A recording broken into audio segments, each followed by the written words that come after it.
कोकणातील सकाळचा खास नाश्ता पाहूया. कोरी चाय व मऊ लुसलुशीत घावणे. तर इथे तांदळाचे पीठ घेतले आहे 2 फुलपात्र आणि त्यामध्ये 6 फुलपात्रे आपल्याला पाणी घ्यायचे आणि छान पीठ आपल्याला अशा प्रकारे सरसरीत भिजवून घ्यायचे आहे. तर इथे पाण्याचे प्रमाण शक्यतो तांदळाच्या पिठानुसारच घ्यायचे आहे. तर इथे पीठ छान भिजवल्यानंतर मीठ टाकलेले आहे. चवीनुसार 1 चमचा तेल टाकून छान एकसारखे आपल्याला पुन्हा एकदा हे पीठ भिजवून घ्यायचे आहे. तर असे सरसरीत छान पीठ भिजल्यानंतर गॅसवर नॉनस्टिकचा तवा मोठ्या आचेवर गरम करण्यासाठी ठेवायचा आहे व त्याला छान अशा प्रकारे तेल लावून फुलपात्राच्या साहाय्याने सुरुवातीला तव्याच्या कडेने व नंतर मध्ये असे पीठ ओतून घ्यायचे आहे.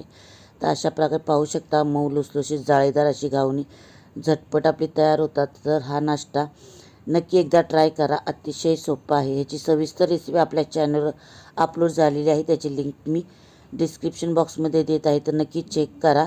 कोरी चाय किंवा खोबऱ्याच्या चटणीवर छान सर्व करा.